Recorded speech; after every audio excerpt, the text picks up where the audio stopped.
80%.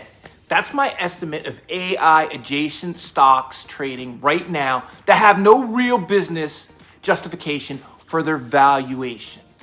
None. Now, before you laugh at me, let me be clear. I'm not saying AI isn't real. Obviously it is. We all use it. The technology is absolutely real. It's going to change everything. I sat across trading desks for years watching hype circles, and here's what I know. The technology can be transformational and the stocks can be a terrible investment still. These are two completely different things. And most people are confusing them right now. I'm Rich, former Wall Street licensed stockbroker, and this is the Leverage Report. And today we're going to talk about the AI bubble, what's real, what's hype, and exactly what you should do with your money.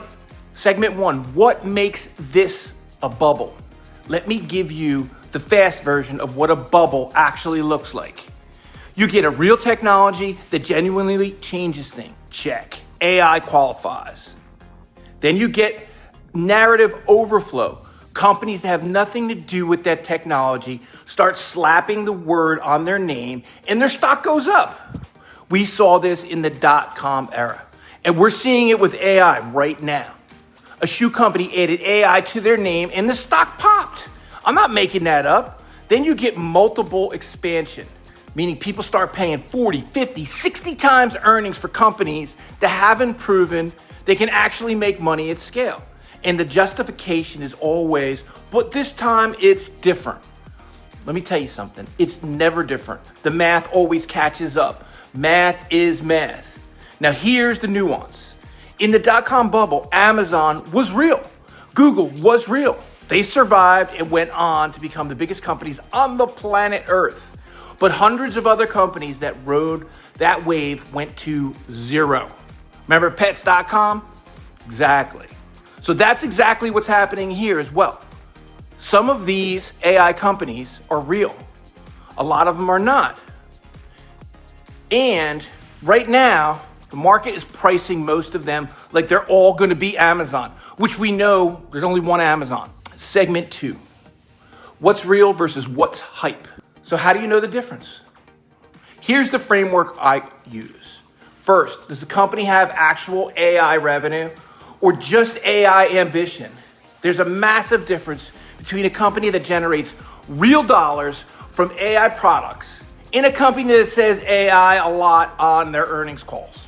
Second, is AI core to the business model or a feature they bolted on? If a software company says they added AI to their platform and the stock doubled, that's a feature, not a transformation. Third, what's the multiple? If you're paying 50 times earnings for projected revenue 5 years out, you better be right about everything. In a world where interest rates aren't zero, that's a dangerous bet. The companies that pass this test, they're actually smaller than you think. The infrastructure layer is where most of the real money is getting made right now. Chips, data centers, power grids. These companies have real earnings today, not promises. The companies that don't pass this test, anything that was mediocre software before AI and just rebranded it. Anything trading at an infinite multiples and no path of profitability. Anything where the AI angle is a press release and not a product. Segment 3, the water angle. Here's something I want to plant in your brain right now because I'm going to do a full deep dive in this next week. Every AI data center runs at massive heat. To cool servers, you need water. A lot of water. One large hyperscale data center can use between 1 and 5 million gallons of water per day. As AI scales, and it is scaling fast, the demand for water infrastructure, and water treatment is going to be enormous. We're talking about a resource that's already stressed in many parts of the country, becoming critical information for the entire AI economy. Nobody in the personal finance space is talking about this. I don't know why, but I am, and I'm going to be. The institutional guys know it. The average investor has no idea.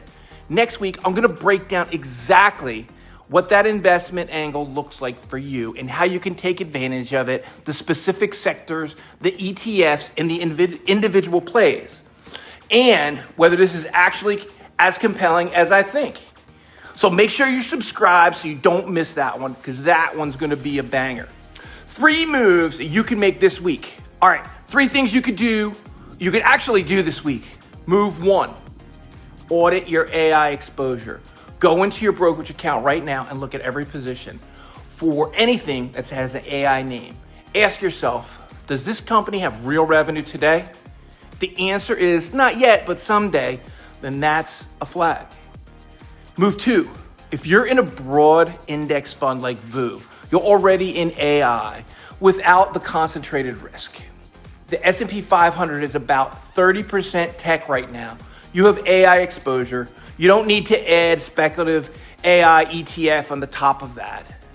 Stop doubling up on risk that you already own. Move 3, don't sell everything and hide under the bed. The mistake people make at the top of every sales cycle is they either go in all in or they panic out.